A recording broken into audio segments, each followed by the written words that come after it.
Welcome to Spinning Back Clique, where each week here at MMA Junkie, we take a spin through the biggest headlines in the sport. This week, we've got gorgeous George Garcia with me right here in Las Vegas, Danny Segura in Miami, and Nolan King from up in Boston. So let's just jump right into it, guys.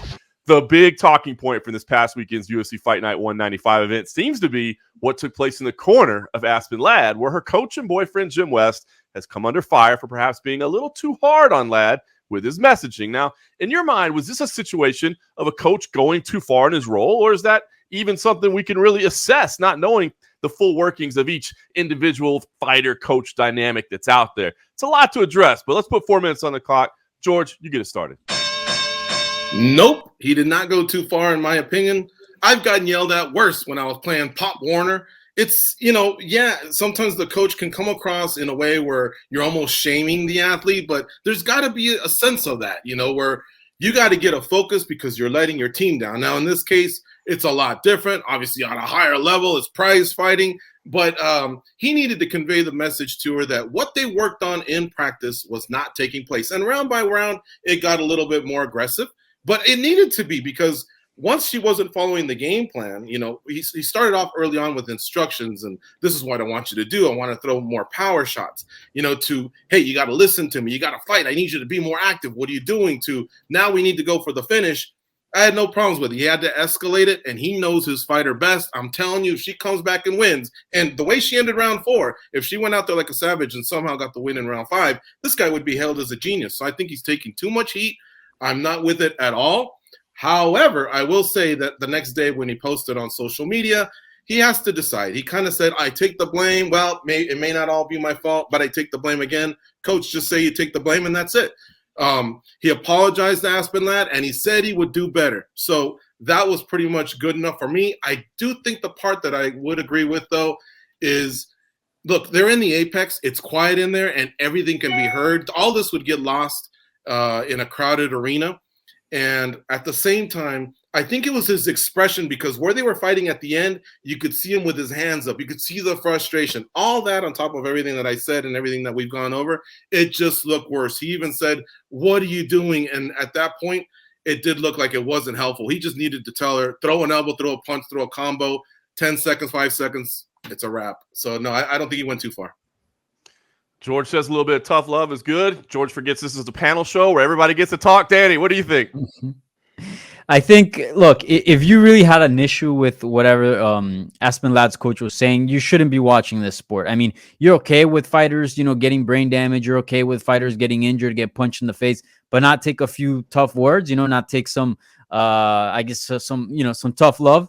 And also wanted to add, it's not like he was out there saying, Aspen, you suck. What are you doing? He was giving technical advice to that. He was telling her, change levels, please do no more single shots, put combinations together, add the pressure. I mean, there was so much technical advice within all that context. Yes, it was certainly not delivered in a way that's nice or sugar-coated, but he was doing what he was supposed to do, which was advise the fighter and give the fighter all the tools available in order to change the fight, in order to win it. Now, that didn't happen, and honestly, it was a very frustrating fight to watch. Aspen Ladd wasn't doing much, so I will also understand why he was frustrated.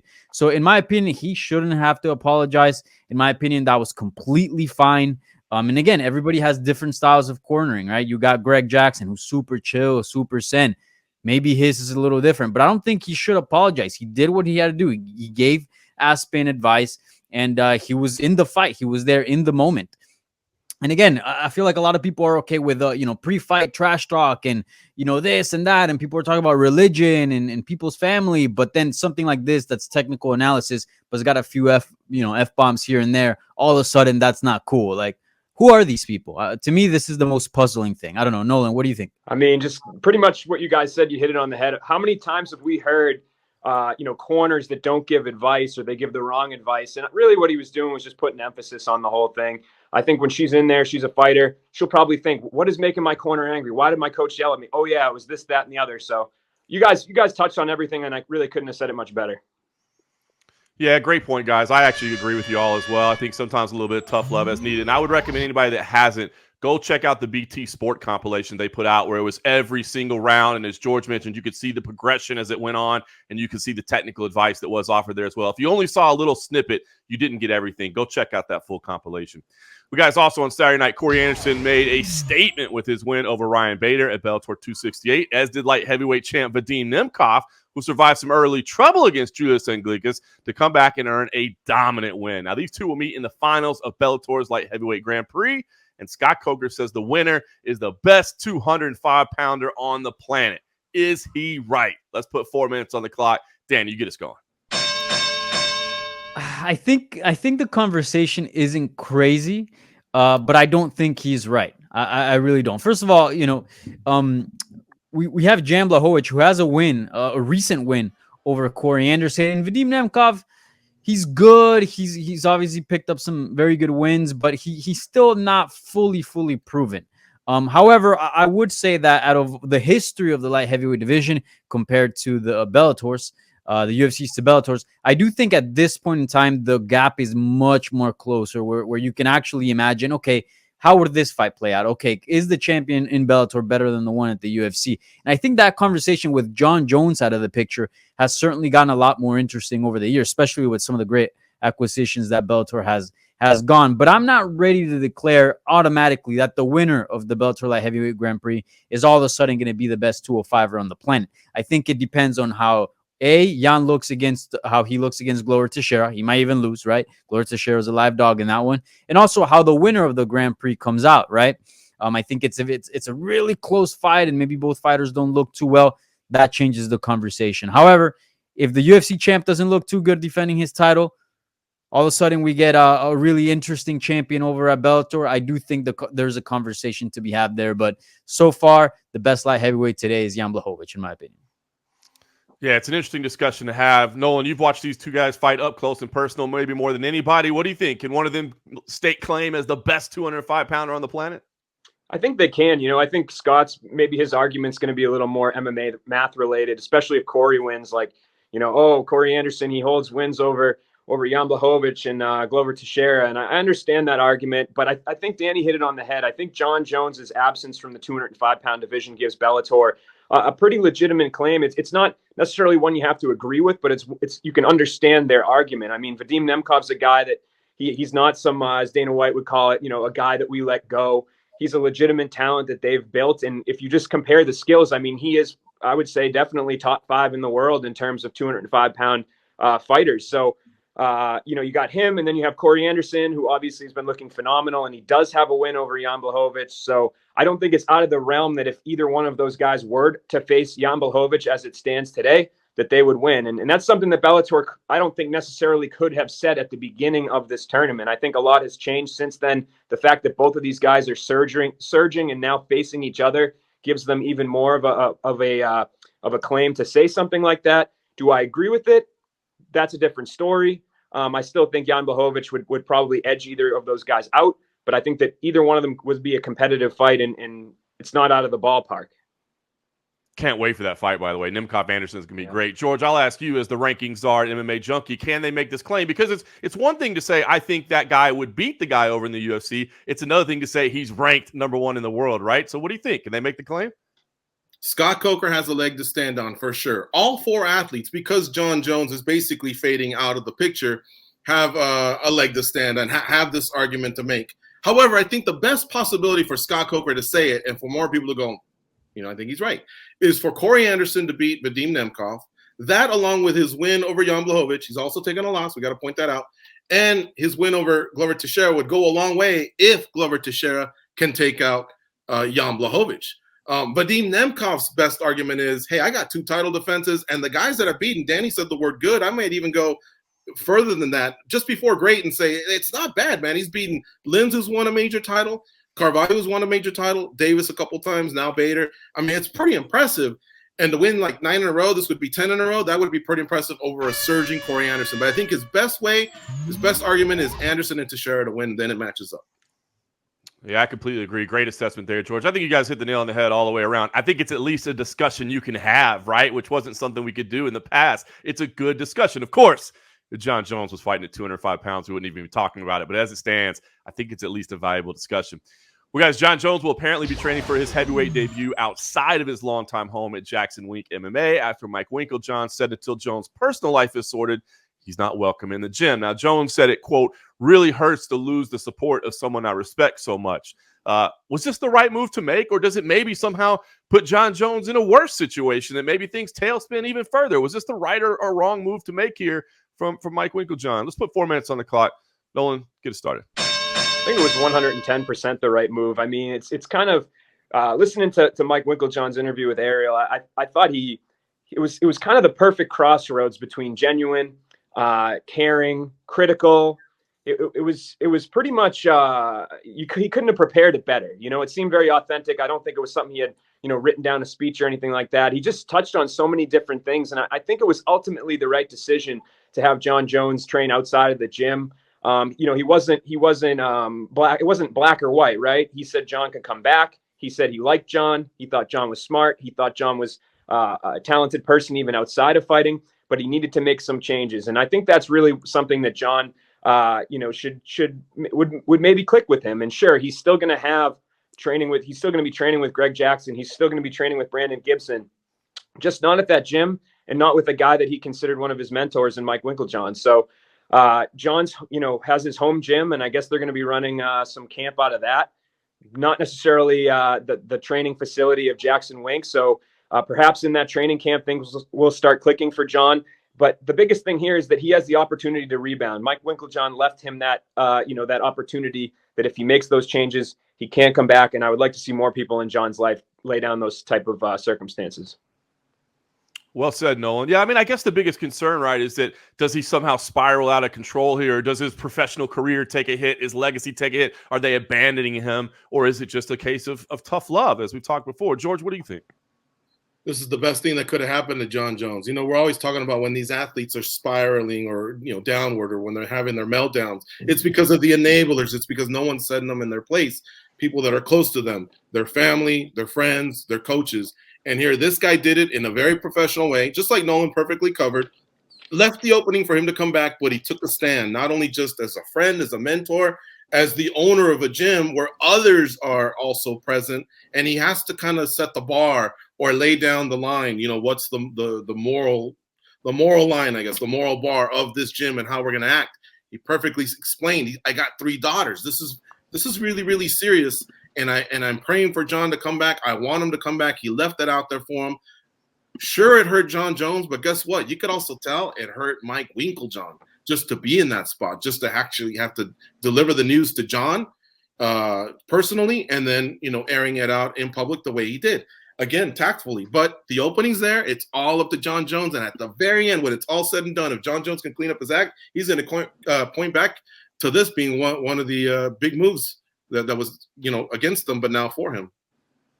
Yeah, great point. Maybe this is the moment that everything changes. I guess the flip side is maybe this is the moment one of the greatest of all times thinks somebody in his life turned his back on him. Danny, what's your take on it?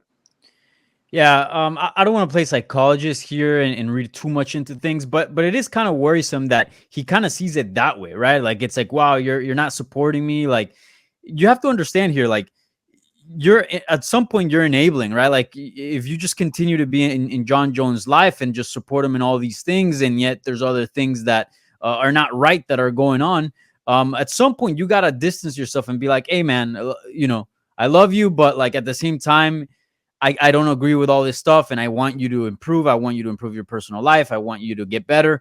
And until you do so, I just can't be part of your life. I just can't sign off. I just can't agree on this. And I think Mike Winklejohn did a great move there. And also, let's talk about just the money side. I'm sure Jackson Wink makes money off Jon Jones. I mean, they probably, he pays to train there, right? That's his coaching staff, his coaching team. So I'm sure they're taking a financial hit as well. So it's not an easy decision, but it's certainly made a decision that comes from love, a decision that comes from caring about Jon Jones. And I hope more people around his life, like Nolan said, make that decision, because truly, like, everything keeps escalating with Jon, and he's in his mid-30s. He's not a 20-year-old kid anymore. It's time for him to get his shit together, as Daniel Cormier has said before. Yeah, well said, guys. And I agree, man. I respect Mike Winklejohn for taking the stand. Couldn't have been an easy decision whatsoever. And I hope that Jon, his exact words, that it really hurts to lose the sport of someone I respect so much. If you respect that man so much that you see he had to make this decision, maybe that's the wake-up call, because obviously everything that's happened to date hasn't been. Obviously, we just want the best for everybody involved. Well, guys, Fedor Emelianenko is nearing the end of an incredible 21-year career, and he's in action this weekend in Russia at Bellator 269.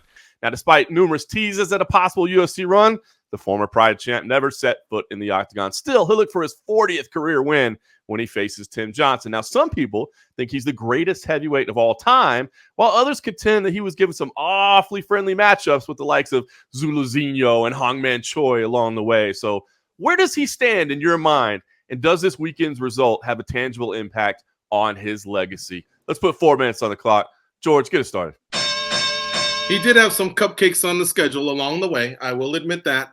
And this week's fight has no impact, because one thing I've learned is we get caught up a lot in the moment, you know. And at one moment when Cain was at the top, Cain Velasquez was at the top, he didn't have the record to match Fedor Emelianenko.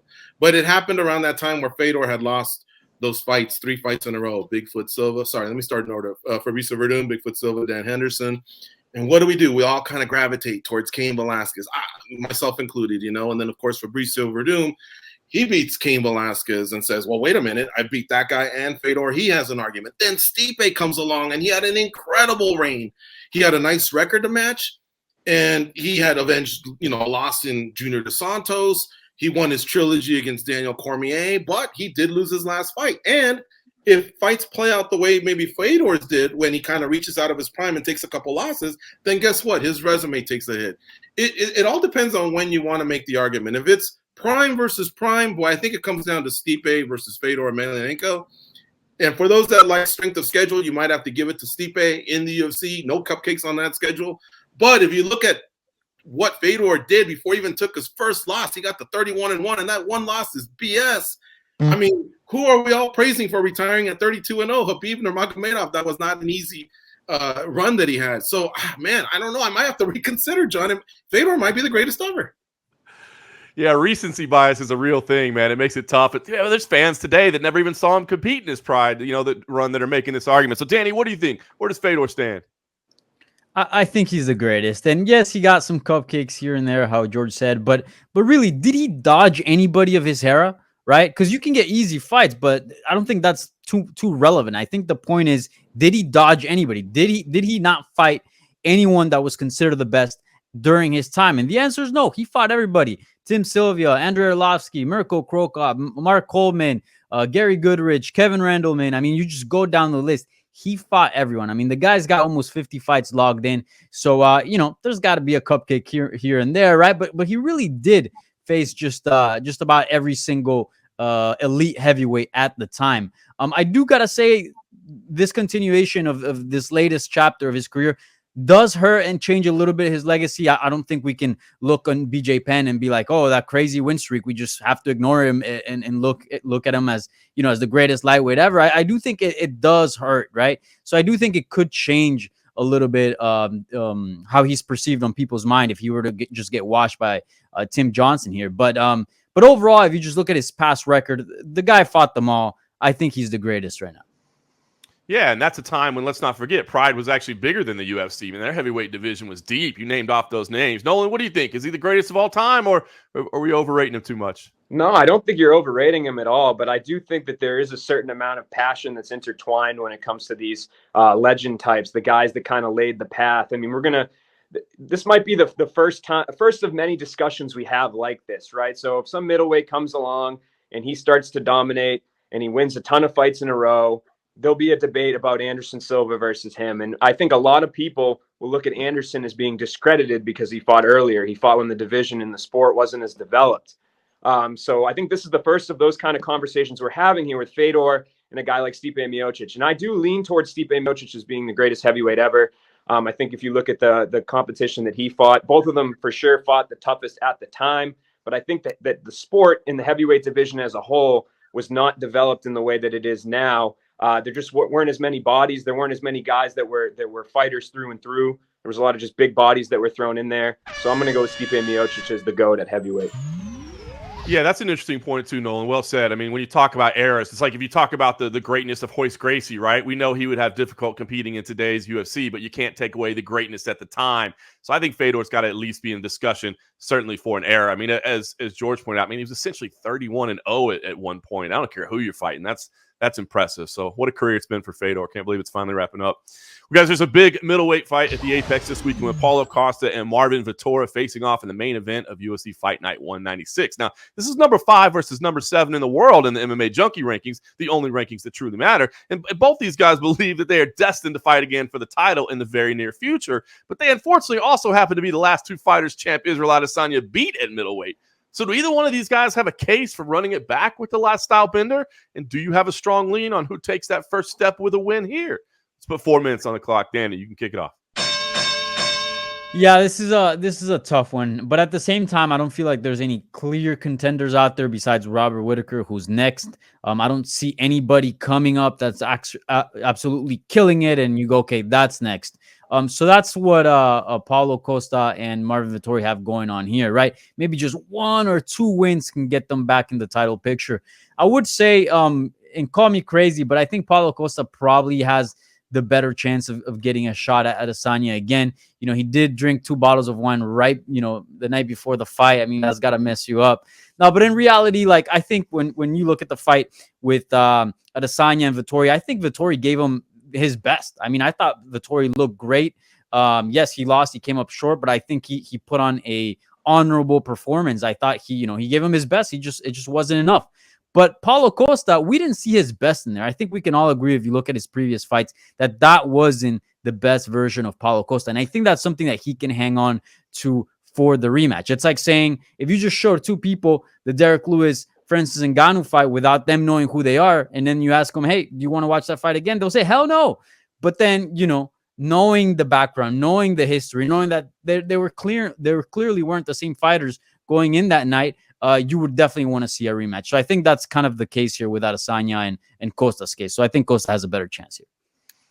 2 bottles of wine, man. That's like a random Wednesday afternoon, man. Come on. George, what do you think? What do these guys have an inside track to get this? Are we going to see one of these guys fight for the title again?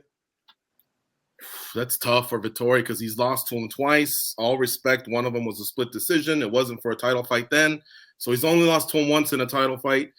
But still, that's almost the same recipe as Valentina Shevchenko against Amanda Nunes. And look how tough it's been to match them up for a 3rd time. And they both basically have cleared out their divisions. So Vettori has some work to do in that department. He's a good talker. But, first things first, he's got to get past Paulo Costa. I do think he's going to get past Paulo Costa. And I always get it wrong against the team led by Eric Albarracin. I've come up wrong a lot. When Cejudo had his run, the Pitbull brothers. So I don't know what I'm doing picking against them. But the bottom line is Costa just has not been an active fighter. And his last fight that I remember was the Adesanya fight where he just didn't come to fight, whereas Vettori comes to fight. So I'm picking Vettori to beat Costa. However, if Costa can turn around and make things look good, perhaps he can get a shot. He still has a pretty shiny record. He's had some, credible wins. The Yoel Romero fight will be a fight I won't forget anytime soon. So I guess he would probably have the best shot at getting another shot at Israel Adesanya. But, still a lot ahead of them with Brunson, Cannonier, and then, of course, Whittaker. If Whittaker evens things up, that opens things up for a trilogy. So both guys just need to win. Man, you pick against Captain Eric and get it wrong. He's going to let you know about that. Trust me. Nolan, what do you think? It sounds like we're saying, look, Costa maybe can get it faster, but Vettori may get there as well. It's not out. What do you think? Is it out of the possibility? Is one guy getting there faster? What's the lay of the land? I mean, I think Costa is definitely, out of those 2, would be the most likely to get the rematch next. I think the bottle of wine thing is the selling point, the personalities, the rivalry. But the rematch that I think will come before that is Derek Brunson. If he can get through Jared Cannonier, that's the fight to make. Now, if Jared Cannonier wins, I think that's one of the few guys in the top 5 or 6 that Adesanya hasn't fought. So one of those 2 guys, I think the winner of that fight should be the one to contend against the winner of Whittaker versus Adesanya.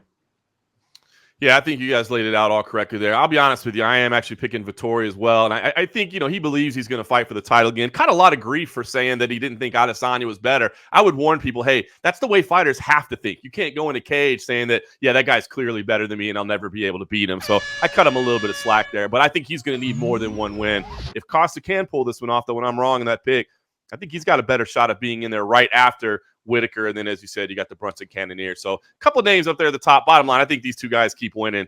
They're going to be hard to deny. So we'll see how it all plays out on Saturday. Busy weekend, UFC, Bellator, KSW, Ryzen. We got big MMA fights happening all over the world. We'll talk about it all right here on Spinning Back Clique.